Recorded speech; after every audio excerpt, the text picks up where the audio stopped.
મિત્રો નુકસાન હો ઈજારા રાખ્યા હોય ને એ ગરીબ માણસનું નુકસાન.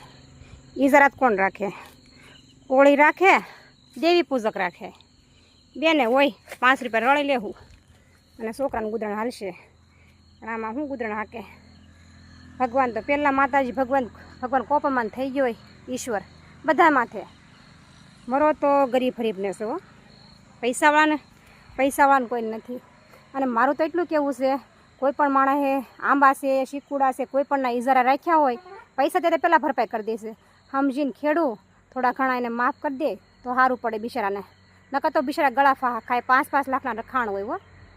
5-5 લાખના ઈજારા હોય, 2000ના ન હોય. માણસો એ માથે કરીને બિચારા દેવી પૂજક કોળી છે એને બધા રાખ્યા હોય. અને આવું થાય એટલે ક્યારેય ન ઊભો થઈ શકે હો. પછી ગળા ફાહા ખાય ત્યારે એમ કે ઓલો ભાઈ તો ગળા ફાહો ખાઈ ગયો. પણ આમાં શું કરે? ઈશ્વરનો કોપ હોય તો આવું થાય. પણ હું તો એમ કહું, જે ખેડૂત હોય ને એને સહમત થાય અને એનો સાથ સપોર્ટ બનવો જોવે અને એનું સરખું કરી દેવાય. એટલે એ બિચારો થોડોક બચી જાય એમ મારું એટલું કહેવું છે. જય માતાજી.